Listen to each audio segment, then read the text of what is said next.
ಸೂರ್ಯನ ಸಂಚಾರ ಒಂದು ರಾಶಿಯಲ್ಲಿ ಒಂದು ತಿಂಗಳಿದ್ದರೆ ನಿಮಗೆ ಚಂದ್ರನ ಸಂಚಾರ 2.5 ದಿವಸ ಇರುತ್ತೆ. ಅಂದರೆ ಒಂದೊಂದು ತಿಂಗಳಿಗೂ ಅದು ಬದಲಾವಣೆ ಆಗೋದ್ರಿಂದ ಅದು ಅಂತಹ ದೊಡ್ಡದೊಂದು ಕೆಡಕನ್ನು ಒಳ್ಳೆಯದನ್ನು ಮಾಡಲಿಕ್ಕೆ ಆಸ್ಪದ ಇಲ್ಲ, ಸಾಧ್ಯ ಇಲ್ಲ. ಗುರು ಮತ್ತು ಶನಿಗಳ ಒಂದು ಸಂಚಾರ ಬಹಳ ದೀರ್ಘಕಾಲಾವಧಿಯ ಸಂಚಾರ ಆಗಿರುವುದರಿಂದ ನಮ್ಮಗಳ ಜೀವನದ ಮೇಲೆ ದೊಡ್ಡ ಪ್ರಭಾವವನ್ನು ಬೀರುತ್ತೆ ಅಂತಕ್ಕಂಥದ್ದು ಶಾಸ್ತ್ರದ ನಿರ್ಣಯ ಮತ್ತು ಅನುಭವವೂ ಹೌದು. ಗುರು ಒಬ್ಬ ಸರಿ ಇದ್ದರೆ ಏನಾಯಿತು, ನಮಗೆ ಎಲ್ಲ ದೇವರುಗಳ ಅನುಗ್ರಹ ಬಂತು, ನಮಗೆ ಜ್ಞಾನ ಬಂತು, ನಮಗೆ ಮಕ್ಕಳು ಬಂದರು ಮತ್ತು ಹಣನೂ ಬಂತು. 1 ಕೋಟಿ ದೋಷಗಳನ್ನು ಪರಿಹಾರ ಮಾಡ್ತಾನೆ. ನಾವು ಈ ಪಾದಗಣನೆ ಮಾಡಿದಾಗ ಏನಾದರೂ ಆ ಗುರುವು ಆಯಸ ಪಾದದಲ್ಲಿದ್ದರೆ ಹೆಚ್ಚು ತೊಂದರೆ ಆಗೋಗುತ್ತೆ. ಬರೋ ದುಡ್ಡು ಬರೋದಿಲ್ಲ, ಮದುವೆ ಆಗೋದಿಲ್ಲ, ಮಕ್ಕಳಾಗಬೇಕಾದರೂ ಮುಂದೂಡಿಕೊಂಡು ಹೊರಟೋಗುತ್ತೆ. ಅವನು ಐರನ್ ಲೆಗ್ಗು ಅಂತಾರೆ. ಅಕ್ಟೋಬರ್ 18ನೇ ತಾರೀಕಿನ ದಿವಸ ಗುರುವು ಮಿಥುನ ರಾಶಿಯಿಂದ ಕರ್ಕಾಟಕ ರಾಶಿಯ ಪ್ರವೇಶವನ್ನು ಮಾಡ್ತಾನೆ. ಡಿಸೆಂಬರ್ 5ವರೆಗೂ ಮಾತ್ರ ಇದ್ದು ಮತ್ತೇನು ಮಾಡ್ತಾನೆ, 4ವರೆಗೂ ಇದ್ದು 5ನೇ ತಾರೀಕು ಮತ್ತೆ ಮಿಥುನಕ್ಕೆ ಹೋಗ್ತಾನೆ. ಈಗ ವಕ್ರೀಭವಿಸುವುದು ಅಂತ. ರಾಜ್ಯವನ್ನು ಕೊಡಬಹುದು ಅಥವಾ ರಾಜ್ಯವನ್ನು ಹರಿಸಬಹುದು. ಅವನು ಮಕ್ಕಳು ಮರಿಯನ್ನು ಬಹಳ ಚೆನ್ನಾಗಿ ಜತನ ಮಾಡುವವರು, ಚೆನ್ನಾಗಿ ನೋಡಿಕೊಳ್ಳುವ ಪಾಲಕರಿಗೂ ಕೂಡ ಗುರುವು ಕೆಟ್ಟದನ್ನು ಮಾಡುವುದಿಲ್ಲ. ಬರೀ ಪೂಜೆ ಪುನಸ್ಕಾರದಿಂದನೇ ಗ್ರಹಗಳು ದೇವರು ಒಲಿಯೋದಿಲ್ಲ.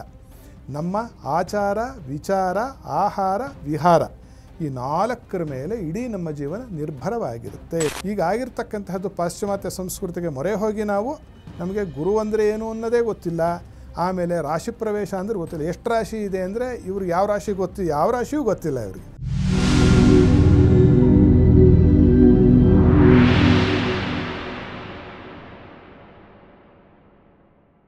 ನಮಸ್ಕಾರ ವೀಕ್ಷಕರೇ, ಟಿವಿ ವಿಕ್ರಮ ಹಂಸಧ್ವನಿ ಕಾರ್ಯಕ್ರಮಕ್ಕೆ ಸ್ವಾಗತ. ನಾನು ಶ್ವೇತಾ. ಯೋಗ ಸೂತ್ರ ಮತ್ತು ಆಧ್ಯಾತ್ಮಿಕತೆಯ ಅರ್ಥಪೂರ್ಣ ವಿಚಾರಗಳನ್ನು ತಿಳಿಸುವಂತಹ ವೇದಿಕೆಯೇ ಹಂಸಧ್ವನಿ ಕಾರ್ಯಕ್ರಮ. ಎಂದಿನಂತೆ ತಮ್ಮ ಜ್ಞಾನದ ಮೂಲಕ ಭಕ್ತರ ಮನಸ್ಸನ್ನು ಬೆಳಗುತ್ತಿರುವ ತತ್ವಜ್ಞಾನಿಗಳು, ಮಾರ್ಗದರ್ಶಕರು ಆಗಿರುವಂತಹ ಹಂಸಶ್ರೀ ಸವಿತೃ ಶರ್ಮಾ ಗುರುಜಿ ಇದ್ದಾರೆ. ಗುರುಜಿ, ನಿಮಗೆ ಕಾರ್ಯಕ್ರಮಕ್ಕೆ ಆತ್ಮೀಯವಾದ ಸ್ವಾಗತ. ಗುರವೇ ಸರ್ವಲೋಕಾನಾಂ ಭೀಷಜೇ ಭವರೋಗಿಣಾಂ ನಿಧಯೇ ಸರ್ವವಿದ್ಯಾನಾಂ ಶ್ರೀ ದಕ್ಷಿಣಾಮೂರ್ತಯೇ ನಮಃ. ಶ್ರೀಮದ್ ಜಗದ್ಗುರು ಶ್ರೀ ಶ್ರೀ ಶ್ರೀ ಸಚ್ಚಿದಾನಂದ ಬಾಲಕೇಶ್ವರ ಭಾರತೀ ಮಹಾಸ್ವಾಮಿನೇ ನಮಃ. ಜೈ ಗುರುದೇವ ದತ್ತ. ವೀಕ್ಷಕ ಮಹಾಶಯರೆಲ್ಲರಿಗೂ ಶುಭೋದಯ, ಸನ್ಮಂಗಳವಾಗಲಿ. ವೀಕ್ಷಕರೇ, ಇಂದಿನಿಂದ ಹಂಸಧ್ವನಿಯಲ್ಲಿ ಸರಣಿ ಸಂಚಿಕೆಯನ್ನು ಆರಂಭಿಸ್ತಾ ಇದ್ದೀವಿ. ಗುರುವಿನ ಗೋಚಾರ ಫಲಗಳು ಅಂದರೆ ಗುರು ಪಥ ಬದಲಾವಣೆಯಿಂದ ಯಾವೆಲ್ಲ ರಾಶಿಯವರಿಗೆ ಯಾವ ರೀತಿಯ ಸ್ಥಿತಿಗತಿಗಳು ಎದುರಾಗಬಹುದು ಅನ್ನೋದ್ರ ಬಗ್ಗೆ ಇವತ್ತಿನ ಸಂಚಿಕೆಯಲ್ಲಿ ಆರಂಭಿಸ್ತಾ ಇದ್ದೀವಿ. ಹಾಗಾದರೆ ಗುರುಜಿ, ಗುರು ಅನ್ನೋದು ಮೊದಲಿಗೆ ಅಂದರೆ ಯಾಕಿಷ್ಟು ಮುಖ್ಯ, ಗುರುವಿನ ಪಥ ಬದಲಾವಣೆ ಅನ್ನೋದು ಎಲ್ಲ ರಾಶಿಯವರ ಮೇಲೂ ಪ್ರಭಾವ ಬೀರಲು ಹೇಗೆ ಸಾಧ್ಯತೆಗಳಿದೆ ಅಂತ ಹೇಳಿ ಗುರುಜಿ. ಈ ಸಂಚಿಕೆಯಲ್ಲಿ ರಾಶಿ ತೆಗೆದುಕೊಳ್ಳೋಕೆ ಮುಂಚೆ ನೀವು ಕೇಳಿದ ಪ್ರಶ್ನೆಗೆ ಒಂದು ಉತ್ತರವನ್ನು ಕೊಡೋದೇ ಮಾಡೋಣ. ಈ ಸಂಚಿಕೆ ಗುರುವಿಗೆ ಯಾಕೆ ಪ್ರಾಮುಖ್ಯತೆ, ಗುರುವಿನ ಸಂಚಾರದ ಮತ್ತು ಶನಿಯ ಸಂಚಾರ ಯಾಕೆ ಅಷ್ಟು ದೊಡ್ಡದಾಗಿರ್ತಕ್ಕಂತಹ ಈ 2 ಗ್ರಹಗಳ ಒಂದು ಗೋಚಾರಕ್ಕೆ ಪ್ರಾಮುಖ್ಯತೆಯನ್ನು ನಮ್ಮ ಸನಾತನ ಧರ್ಮ ಹೇಳಿದೆ. ಭಚಕ್ರದಲ್ಲಿ ಅಂದರೆ ಜ್ಯೋತಿಷ್ ಚಕ್ರದಲ್ಲಿ ಸೂರ್ಯ, ಚಂದ್ರ, ಮಂಗಳ, ಬುಧ, ಶುಕ್ರ ಈ 5 ಗ್ರಹಗಳು ಸಂಚಾರ ದೀರ್ಘಕಾಲಾವಧಿದಲ್ಲ. ಉದಾಹರಣೆಗೆ ಸೂರ್ಯನ ಸಂಚಾರ ಒಂದು ರಾಶಿಯಲ್ಲಿ 1 ತಿಂಗಳಿದ್ದರೆ ನಿಮಗೆ ಚಂದ್ರನ ಸಂಚಾರ 2.5 ದಿವಸ ಇರುತ್ತೆ ಹೆಚ್ಚಂದರೆ. ಅಂದರೆ ಒಂದೊಂದು ತಿಂಗಳಿಗೂ ಅದು ಬದಲಾವಣೆ ಆಗೋದ್ರಿಂದ ಅದು ಅಂತಹ ದೊಡ್ಡದೊಂದು ಕೆಡಕನ್ನು ಒಳ್ಳೆಯದನ್ನು ಮಾಡಲಿಕ್ಕೆ ಆಸ್ಪದ ಇಲ್ಲ, ಸಾಧ್ಯ ಇಲ್ಲ. ಇದೆ, ಆದರೆ ಅದು ಬೇರೆ ರೀತಿಯಲ್ಲಿರುತ್ತೆ, ಸಣ್ಣ ಪ್ರಮಾಣದಲ್ಲಿ. ಗುರುವಾದರೋ ಒಂದು ರಾಶಿಯಲ್ಲಿ 1 ವರ್ಷ ಕಾಲ ಇರ್ತಾನೆ, 1 ವರ್ಷ ಕಾಲ ಪೂರ್ತಿ. ಶನಿಯಾದರೋ ಒಂದು ರಾಶಿಯಲ್ಲಿ 2.5 ವರ್ಷ ಇರ್ತಾನೆ. ರಾಹುಕೇತುಗಳಾದರೂ 1.5 ವರ್ಷ ಇರ್ತಾರೆ. ಕುಜ ಆದರೆ ಒಂದು 40-45 ದಿವಸ ಇರ್ತಾನೆ. ವಕ್ರತ್ವ ಇತ್ಯಾದಿಗಳಿದಾಗ ಸ್ವಲ್ಪ ಹೆಚ್ಚಾಗುವ ಒಂದು ಸಂಭಾವನೆಗಳಿದೆ. ಗ್ರಹಗಳಿಗೆ ಗತಿಗಳುಂಟು. ರುಜುಗತಿ ಅಂದರೆ ಮಾಮೂಲಿಯಾಗಿ ಮುಂದೆ ಹೋಗ್ತಕ್ಕಂಥದ್ದು. ಎರಡನೆಯದು ವಕ್ರಗತಿ, ಹಿಂದಕ್ಕೆ ಹೋಗ್ತಕ್ಕಂಥದ್ದು. ಅತಿಚಾರ ಗತಿ, ಬಹಳ ಜೋರಾಗಿ ಬಹಳ ಸ್ಪೀಡಾಗಿ ಹೋಗೋದು ಅಂತೀವಲ್ಲ ನಾವು, ಬಹಳ ವೇಗವಾಗಿ ಹಿಂದಕ್ಕೋ ಮುಂದಕ್ಕೋ ಹೋಗ್ತಕ್ಕಂಥದ್ದು. ಮತ್ತು ಮಂದಗತಿ, ಈ ಮುಂದೆ ಹೋಗ್ತಾ ಹಿಂದೋದಾಗ ತಟಸ್ಥರಾಗ್ತಾರೆ ಕೆಲವು ದಿನ. ಈ ಎಲ್ಲ ಗತಿಗಳು ಯಾರ್ಯಾರಿಗೆ ರವಿಚಂದ್ರರನ್ನು ಹೊರತುಪಡಿಸಿ ಕುಜ, ಬುಧ, ಗುರು, ಶುಕ್ರ, ಶನಿಗೆ ಹೇಳಿದೆ. ರಾಹುಕೇತುಗಳು ಸದಾಕಾಲ ವಕ್ರಗ್ರಹ ಸ್ಥಿತಿಯಲ್ಲೇ ಹೋಗ್ತಾ ಇರೋದು, ಅವೆರಡನ್ನು ಪಕ್ಕಕ್ಕಿಟ್ಟಿದ್ದಾರೆ ಆ 2 ಗ್ರಹಗಳನ್ನು. ಈ ಮಿಕ್ಕ ಅಪ್ರಕಾಶ ಗ್ರಹರು ಅಂತ ಯಾರು ಕರೀತೀವಿ ನಾವು, ಯಾರು ಕುಜ, ಬುಧ, ಗುರು, ಶುಕ್ರ ಮತ್ತು ಶನಿ ಇವರಲ್ಲಿ ಇವರಿಬ್ಬರು ಯಾರು ಗುರು ಮತ್ತು ಶನಿಗಳ ಒಂದು ಸಂಚಾರ ಬಹಳ ದೀರ್ಘಕಾಲಾವಧಿಯ ಸಂಚಾರ ಆಗಿರುವುದರಿಂದ ದೀರ್ಘಕಾಲ ಒಂದೇ ರಾಶಿಯಲ್ಲಿ ಅವರು ಸ್ಥಿತರಾಗುವುದರಿಂದ ಏನಾಗುತ್ತೆ ಅಂದರೆ ನಮ್ಮಗಳ ಜೀವನದ ಮೇಲೆ ದೊಡ್ಡ ಪ್ರಭಾವವನ್ನು ಬೀರುತ್ತೆ ಅಂತಕ್ಕಂಥದ್ದು ಶಾಸ್ತ್ರದ ನಿರ್ಣಯ ಮತ್ತು ಅನುಭವವೂ ಹೌದು. ಎರಡನೆಯದು ಗುರು ಯಾರು ಅಂತ ನಾವು ನೋಡಿದಾಗ ಗುರುವನ್ನು ಸಂಸ್ಕೃತದಲ್ಲಿ ಜೀವ ಅಂತ ಕರೀತಾರೆ, ಅವನನ್ನು ದೇವಮಂತ್ರಿ ಅಂತ ಕರೀತಾರೆ, ದೇವಪೂಜ್ಯ ಅಂತ ಕರೀತಾರೆ, ಆಂಗೀರಸ ಅಂತ ಕರೀತಾರೆ. ದೇವತೆಗಳೇ ಇಂದ್ರಾದಿಗಳೇ ಆತನ ಕಾಲನ್ನು ತೊಳೆದು ಪೂಜೆ ಮಾಡ್ತಿರಬೇಕಾದರೆ ಅಂದರೆ ಆತನ ಒಂದು ಆ ಹದ್ದ ಎಷ್ಟು ದೊಡ್ಡದ್ದು ಅಂತ ಹೇಳಿ ನಾವು ತಿಳಿದುಕೊಳ್ಳಬೇಕು. ಮತ್ತು ಗುರುವು ಏನನ್ನು ಸೂಚಿಸ್ತಾನೆ ಅಂದರೆ ನಮ್ಮ ಜ್ಞಾನವನ್ನು ಸೂಚಿಸ್ತಕ್ಕಂತಹ ಗ್ರಹ. ನಾವು ಚೆನ್ನಾಗಿ ಬದುಕಬೇಕಾದರೆ ಜೀವನವನ್ನು ಹಸನು ಮಾಡಿಕೊಳ್ಳಬೇಕಾದರೆ ಬೇಕಾಗಿರ್ತಕ್ಕಂಥದ್ದು ಎಲ್ಲಕ್ಕಿಂತ ಪ್ರಮುಖವಾಗಿ ಏನು ಅಂದರೆ ಜ್ಞಾನ. ಯಾಕೆಂದರೆ ಮನುಷ್ಯನಿಗೆ ತಲೆ ಕೆಟ್ಟರೆ ಎಲ್ಲವೂ ಕೆಟ್ಟು ಹೋಗುತ್ತಲ್ವೇ. ಅವನೇನಾದರೂ ಎಂಥ ಸುಂದರಾಂಗನಾದರೂ ಎಂತಹ ದೊಡ್ಡ ಮನುಷ್ಯನಾದರೂ ಹುಚ್ಚ ಅಂತಕ್ಕಂತಹ ಒಂದು ಬಿರುದು ಬಂದೀತು ಅವನಿಗೆ. ಎರಡನೆಯದ್ದು ಗುರುವು ಧನಕಾರಕ. ಹಣ ಯಾರಿಗೆ ಬೇಡ, ಎಲ್ಲರಿಗೂ ಬೇಕು, ಜೀವನೋಪಾಧಿಗೆ ಅದು ಬೇಕೇ ಬೇಕು. ಮತ್ತು ಎರಡನೆಯದು ಅವನು ಸಂತತಿಯ ಕಾರಕ. ಯಾರಿಗೆ ಮಕ್ಕಳು ಬೇಡ, ಆಸರೆ, ದೊಡ್ಡ ಆಸರೆ, ಜೀವನದ ದೊಡ್ಡ ಆಸೆ ಎಲ್ಲರಿಗೂ. ಮೊದಲನೆಯದು ಮಕ್ಕಳು, ಎರಡನೆಯದ್ದು ಹಣ ಅಂತಾಗುತ್ತೆ. ಮತ್ತು ಜ್ಞಾನ ಮತ್ತು ಎಲ್ಲ ದೇವತೆಗಳ ಒಂದು ಅಧಿಷ್ಠಾನವು, ಎಲ್ಲ ದೇವತೆಗಳ ಒಂದು ಸಾನ್ನಿಧ್ಯವು ಗುರುವಿನಲ್ಲಿದೆ ಅಂತ. ಅವನು ಸರ್ವದೇವ ಸ್ವರೂಪ ಅಂತ ಶಾಸ್ತ್ರ ಹೇಳುತ್ತೆ. ಆದ್ದರಿಂದ ಗುರು ಒಬ್ಬ ಸರಿ ಇದ್ದರೆ ಏನಾಯಿತು, ನಮಗೆ ಎಲ್ಲ ದೇವರುಗಳ ಅನುಗ್ರಹ ಬಂತು, ನಮಗೆ ಜ್ಞಾನ ಬಂತು, ನಮಗೆ ಮಕ್ಕಳು ಬಂದರು, ಮತ್ತು ಹಣನೂ ಬಂತು. ಇದು ಆದ್ದರಿಂದ ಗುರುವಿನ ಸಂಚಾರ ಅತ್ಯಂತ ದೊಡ್ಡ ಪಾತ್ರವನ್ನು ವಹಿಸುತ್ತೆ ನಮ್ಮ ಜೀವನದಲ್ಲಿ. ಎರಡನೇದು ಗುರು ಅಂತಂದರೆ ಬಹಳ ಭಾರವಾಗಿರ್ತಕ್ಕಂಥದ್ದು, ಬಹಳ ದೊಡ್ಡದಾಗಿರ್ತಕ್ಕಂಥದ್ದು ಅಂತ ಕೂಡ ಹೇಳುತ್ತೆ ಸಂಸ್ಕೃತ. ಗುರು ಒಬ್ಬ ಚೆನ್ನಾಗಿದ್ದರೆ ಏನು ಮಾಡ್ತಾನೆ ಅಂದರೆ, ಒಬ್ಬ ಗುರುವು ಚೆನ್ನಾಗಿದ್ದರೆ ಒಂದು ಮುಹೂರ್ತದ ಒಂದು ಸಮಯದ 1,000,000 ದೋಷಗಳನ್ನು ಪರಿಹಾರ ಮಾಡ್ತಾನೆ ಒಬ್ಬ ಗುರು. ಆ ಗುರುದೃಷ್ಟಿ ಮಾತ್ರೇಣ ಅಂದರೆ ಆ ಗುರುದೃಷ್ಟಿ ಇದ್ದರೆ ದೋಷಗಳು ಓಡೋಗ್ಬಿಡುತ್ತಂತೆ. ಯಥಾ ಭಾಸ್ಕರೋದಯೇ, ಕತ್ಲಿರುತ್ತೆ, ಸೂರ್ಯ ಹುಟ್ಟಿದ ತಕ್ಷಣ ಏನಾಗುತ್ತೆ, ಕತ್ಲೆ ಹೇಗೆ ಮಠಾಮಾಯವಾಗುತ್ತೋ ಗುರುವಿನ ಸುಸ್ಥಿತಿ, ಗುರುವಿನ ದೃಷ್ಟಿ, ಗುರುವಿನ ಯುತಿ ಇದ್ದರೆ ಸೂರ್ಯೋದಯ ಆಯಿತು ನಮ್ಮ ಜೀವನದಲ್ಲಿ ಅಂತ. ಆದ್ದರಿಂದ ಗುರುವಿನ ಸಂಚಾರ ಪ್ರತಿಯೊಂದು ರಾಶಿಯವರೆಗೂ ಒಂದಲ್ಲ ಒಂದು ಒಳ್ಳೆತನ್ನು ಮತ್ತು ಕೆಟ್ಟದ್ದನ್ನು ಮಾಡುತ್ತೆ. ಪ್ರಚಲಿತವಾಗಿ ಚಾಲ್ತಿಯಲ್ಲಿರ್ತಕ್ಕಂಥದ್ದು ಏನು ಅಂತಂದರೆ, ಒಂದು ರಾಶಿಯಿಂದ ಒಂದು ರಾಶಿ ಗುರು ಹೋಗ್ಬಿಟ್ಟ, ಯಾವ ರಾಶಿಗೆ ಎಷ್ಟನೇ ಮನೇಲಿದ್ದಾನೆ, ಗುರುಬಲ ಇದೆ ಇಲ್ಲ ಅಂತಕ್ಕಂಥದ್ದು. ಇದು ಮೇಲ್ನೋಟದ ಜ್ಯೋತಿಷ್ಯ, ವೆರಿ ಎಂಪರಿಕಲ್ ಆಸ್ಟ್ರಾಲಜಿ ಅಂತ. ನಾವು ಒಳಗಡೆ ಮುಳುಗಿ ಹೋದಾಗ, ನಾನು ಕೆಲವು ಸಂಚಿಕೆಯಿಂದ ಹೇಳಿದ್ದೆ ಅನಿಸುತ್ತೆ, ಸಮುದ್ರ ತೀರದಲ್ಲಿ ಓಡಾಡೋರಿಗೆ ಏನು ಸಿಗುತ್ತೆ, ಕಪ್ಪೆ ಚಿಪ್ ಸಿಗುತ್ತೆ. ಸಮುದ್ರದಲ್ಲಿ ಮುಳುಗಿದವನಿಗೆ ಏನು ಸಿಗುತ್ತೆ, ದೊಡ್ಡದಾಗಿರ್ತಕ್ಕಂತಹ ಅನರ್ಘ್ಯವಾಗಿರ್ತಕ್ಕಂತಹ ಮುತ್ತು ಸಿಗುತ್ತೆ. ಆ ಥರ ಏನು ಮಾಡಿದ್ದೀವಿ ಒಂದು ಪ್ರಯತ್ನ ಅಂತಂದರೆ, ನಮ್ಮ ಹಿರಿಯರು, ನಮ್ಮ ಗುರುಗಳು ಮತ್ತು ಪೂರ್ವಾಚಾರ್ಯರು, ಋಷಿಮುನಿಗಳು ಎಲ್ಲ, ವರಾಮಿಹಿರಾದಿಗಳು, ಜ್ಯೋತಿಷಾಸ್ತ್ರ ಪ್ರವರ್ತಕರು, ಪರಾಶರಾದಿಗಳೇನಿದ್ದಾರೆ, ಅವರೇನು ಮಾಡಿದ್ದಾರೆ ಅಂದರೆ ಈ ಗುರುವಿನ ಗೋಚಾರದಲ್ಲಿ ಪ್ರತಿಯೊಂದು ಗ್ರಹಕ್ಕೂ ಹೇಳಿದ್ದಾರೆ, ವಿಶೇಷವಾಗಿ ಗುರು ಮತ್ತು ಶನಿಗೆ ಹೇಳಿದ್ದಾರೆ. ಅದಕ್ಕೆ ಪಾದಗಣನೆಯ ಪದ್ಧತಿ ಅಂತ ಒಂದುಂಟು ನಮ್ಮಲ್ಲಿ. ಪ್ರತಿ ಗ್ರಹವು ಒಂದು ರಾಶಿಯಿಂದ ಇನ್ನೊಂದು ರಾಶಿಗೆ ಹೋದ ಸಮಯವನ್ನು ಆಧರಿಸಿ ಒಂದು ಗಣಿತ ಮಾಡುವ ಒಂದು ಪ್ರಕ್ರಿಯೆ ಇದೆ. ಇದು ಎಲ್ಲರಿಗೂ ಇಲ್ಲ, ಬಹಳ ಕಷ್ಟ ಸಾಧ್ಯ, ಸ್ವಲ್ಪ ಗುರುವಿನಿಂದ ಪಾಠ ಆಗಬೇಕು. ಅಂತಹದ್ರಲ್ಲಿ ಏನಾಗುತ್ತೆ ಅಂದರೆ 4 ಪಾದಗಳು ಅಂತಂದರೆ ಯಾವುದು ಅಂತಂದರೆ, ಮೊದಲನೆಯದು ಸುವರ್ಣ ಪಾದ ಅಥವಾ ಸ್ವರ್ಣಪಾದ ಅಂತ, ಅಂದರೆ ಬಂಗಾರದ ಪಾದ. ಎರಡನೆಯದು ರಜತ ಪಾದ ಅಥವಾ ರೌಪ್ಯ ಪಾದ, ಅಂದರೆ ಅರ್ಥ ಏನಂದರೆ ಬೆಳ್ಳಿಯ ಪಾದ. ಮೂರನೆಯದು ಶುಲ್ಭ್ಯ ಪಾದ ಅಂದರೆ ತಾಮ್ರದ ಪಾದ ಅಂತಲೂ. 4ನೇದಕ್ಕೂ ಆಯಸ ಪಾದ ಅಂದರೆ ಕಬ್ಬಿಣದ ಪಾದ ಅಂತ ಹೇಳಿ ಹೆಸರು. ಈಗ ಯಾರಿಗೋ 11ನೇ ಮನೆಯಲ್ಲಿ ಗುರು ಇದ್ದಾನೆ ಅಂದ ತಕ್ಷಣ ಅವ್ರಿಗೆ ನಿಮಗೆ ಚೆನ್ನಾಗಿ ದುಡ್ಡು ಬಂದುಬಿಡ್ತೇನೆ ಅಂದ್ಕೊಂಡ್ರೆ ಕೆಲಸ ಆಗುತ್ತೆ, ಆಗ್ತಿಲ್ಲ. ನೋಡಿ ಅನುಭವದಲ್ಲಿ ಮಾತಾಡಿ ನೋಡಿ, ಹೇಳ್ತಾರೆ, ಅಯ್ಯೋ ಅವ್ರು ಹೇಳಿದ್ರೆ ಗುರುಬಲ ಇದೆ ಅಂತ, ಏನು ಕೆಲಸವೇ ಆಗ್ತಿಲ್ಲ ನಮಗೆ, ಮದುವೆನೂ ಕೈಗೂಡಲಿಲ್ಲ ನಮ್ಮ ಮಗಂದು ಅಂತ ಹೇಳ್ತಿರ್ತಾರೆ. ಕಾರಣ ಏನು ಅಂತಂದರೆ, ಆ ಕನ್ಯಾ ರಾಶಿಯಲ್ಲಿ ಗುರು 11ನೇ ಮನೇಲಿದ್ದಾನೆ, ಕನ್ಯಾಗಿ ಈಗ ಕರ್ಕಾಟಕಕ್ಕೆ ಬಂದಾಗ ಅಂದಾಕ್ಷಣ ಒಳ್ಳೆಯದಾಗುತ್ತೆ ಅಂತ ಎಣಿಸುವ ಹಾಗಿಲ್ಲ. ಅದು ಮೇಲ್ಮಟ್ಟದ ಜ್ಯೋತಿಷ್ಯ. ನಾವು ಈ ಪಾದಗಣನೆ ಮಾಡಿದಾಗ ಏನಾದರೂ ಆ ಗುರುವು ಆಯಸ ಪಾದದಲ್ಲಿದ್ದರೆ ಹೆಚ್ಚು ತೊಂದರೆ ಆಗೋಗುತ್ತೆ. ಬರೋ ದುಡ್ಡು ಬರೋದಿಲ್ಲ, ಮದುವೆ ಆಗೋದಿಲ್ಲ, ಮಕ್ಕಳಾಗಬೇಕಾದವ್ರಿಗೂ ಮುಂದೂಡಿಕೊಂಡು ಹೊರಟೋಗುತ್ತೆ, ಕೆಲಸ ಕಾರ್ಯಗಳು ಹಾಳಾಗಿ ಹೋದೀತು. ಅದೇ ಥರ ಈಗ ಯಾರಿಗೆ ಧನುಸ್ಸು ರಾಶಿಯವ್ರಿಗೆ 8ನೇ ಮನೆಗೆ ಗುರು ಬಂದ್ಬಿಟ್ಟ. 8ನೇ ಮನೆ ಭಾಳ ಕಷ್ಟ ರೀ ಗುರು ಅಂತ ಹೇಳ್ತಾರೆ. ಆದರೆ ಅವರಿಗೆ ಭೋಗ ಚೆನ್ನಾಗಿ ನಡೀತಿರುತ್ತೆ, ಕೆಲಸ ಕಾರ್ಯ, ಹಣ, ಮಕ್ಕಳು, ಮರಿ, ಉದ್ಯೋಗ, ಕೆಲಸ ಎಲ್ಲ ಆಗೋಗುತ್ತೆ. ಅದ್ಯಾಕಪ್ಪ ಅಂತಂದರೆ ಆ ಕಾಲದಲ್ಲಿ ಬಹುಶಃ ಅವರಿಗೆ ಗುರುವು ಸ್ವರ್ಣಪಾದದಲ್ಲಿ ಇರ್ತಾನೆ.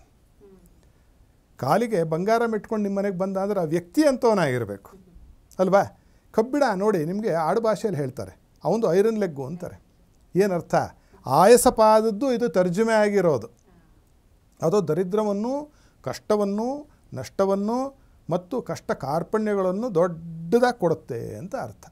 ಆ ಥರದ 4 ಪಾದ ಭೇದದಿಂದ ಪ್ರತಿಯೊಂದು ರಾಶಿಯವರೆಗೂ ನಾವು ಗಣನೆ ಮಾಡಿ ಈ ಮುಂದಿನ ಸಂಚಿಕೆಯಿಂದ 12 ರಾಶಿಯವರೆಗೂ ಒಂದು ಫಲವನ್ನು ಹೇಳುವ ಒಂದು ಪ್ರಯತ್ನವನ್ನು ಮಾಡ್ತಾ ಇದ್ದೇವೆ. ಅಕ್ಟೋಬರ್ 18ನೇ ತಾರೀಕಿನ ದಿವಸ ಗುರುವು ಮಿಥುನ ರಾಶಿಯಿಂದ ಕರ್ಕಾಟಕ ರಾಶಿಯ ಪ್ರವೇಶವನ್ನು ಮಾಡ್ತಾನೆ.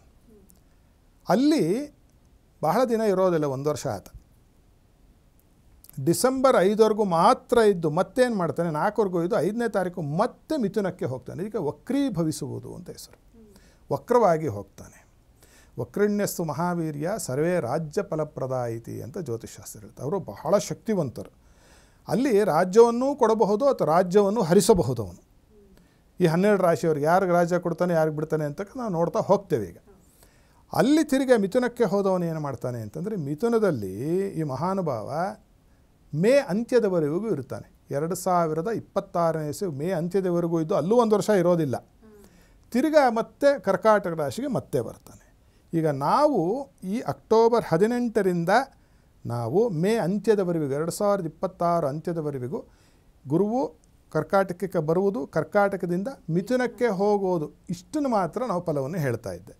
ಮತ್ತು ಜೂನಿನಲ್ಲಿ ಏನು ಮಾಡೋಣ, ಕರ್ಕಾಟಕ ರಾಶಿಗೆ ಮತ್ತೆ ಬಂದಾಗ ಫಲ ತಿರುಗಿ ವ್ಯತ್ಯಯ. ಈ ಕರ್ಕಾಟಕ ಬಂದ ಅದನ್ನೇ ನಾನು ಹೇಳಿದ್ದು, 11ನೇ ಮನೆ ಗುರು ಹಂಗೆ ಹೇಳಲಿಕ್ಕೆ ಬರೋದಿಲ್ಲ, ಬೇರೆ ಫಲವನ್ನು ಕೊಡ್ತಾನೆ ಗುರುವ. ಆಗ ಮತ್ತೆ 12 ರಾಶಿಯವರಿಗೆ ಮತ್ತೆ ನಾವು ಫಲವನ್ನು ಹೇಳಬಹುದಾಗಿದೆ.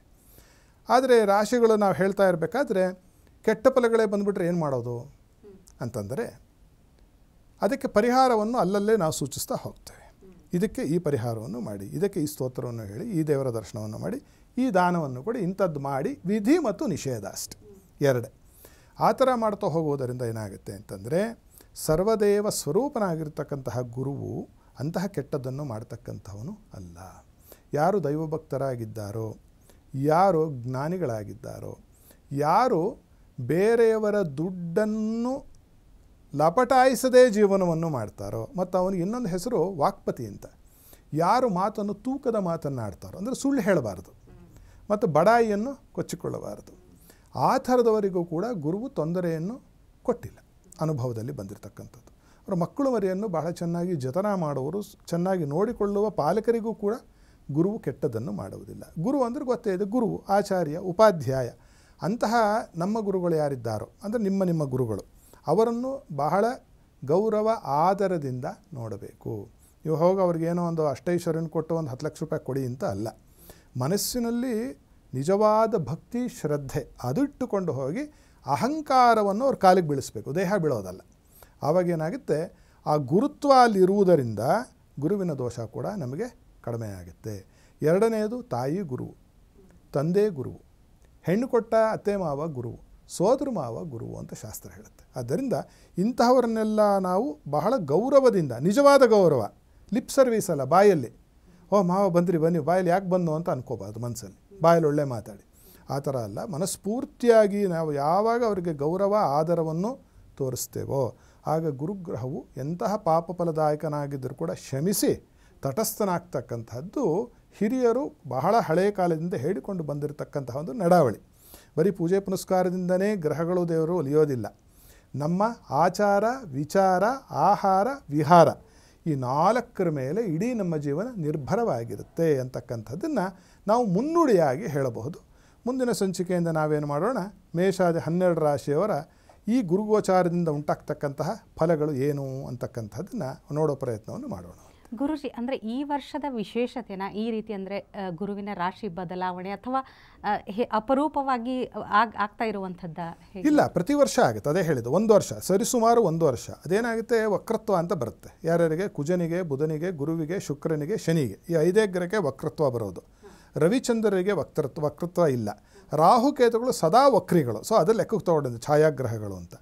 ಈ ವರ್ಷದಲ್ಲಿ ಏನಾಗಿದೆ ಅಂದರೆ ಮಿಥುನಕ್ಕೆ ಬಂದ ಗುರುವು ಕರ್ಕಾಟಕಕ್ಕೆ ಬಂದು ಈಗ ಮತ್ತೆ ಆತ ಮರುಕಳಿಸಿ ಮಿಥುನಕ್ಕೆ ಹೋಗ್ತಾ ಇದ್ದಾನೆ.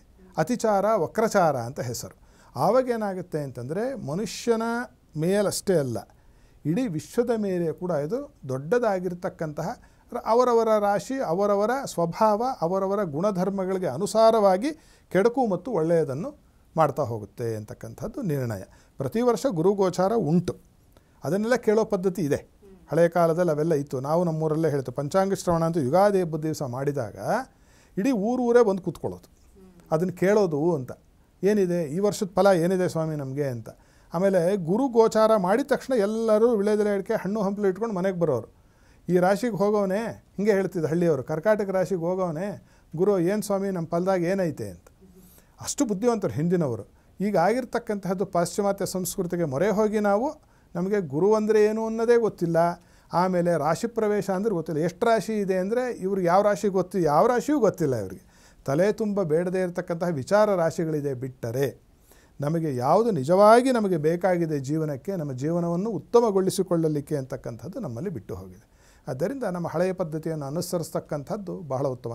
ಹಳೆ ಬೇರು ಹೊಸ ಚಿಗುರು ಯಾವಾಗಲೂ ಕೂಡ. ಬೇರನ್ನು ಬಿಡಬಾರ್ದು, ಬೇರು ಬಿಟ್ಟರೆ ಮರ ಒಣಗಿ ಹೋಗುತ್ತೆ. ಆದ್ದರಿಂದ ಆ ಬೇರನ್ನು ಆಶ್ರಯಿಸ್ತಕ್ಕಂಥ ಒಂದು ಪ್ರಯತ್ನವನ್ನು ನಿಮಗೋಸ್ಕರ ಮಾಡ್ತಾ ಇದ್ದೀವಿ.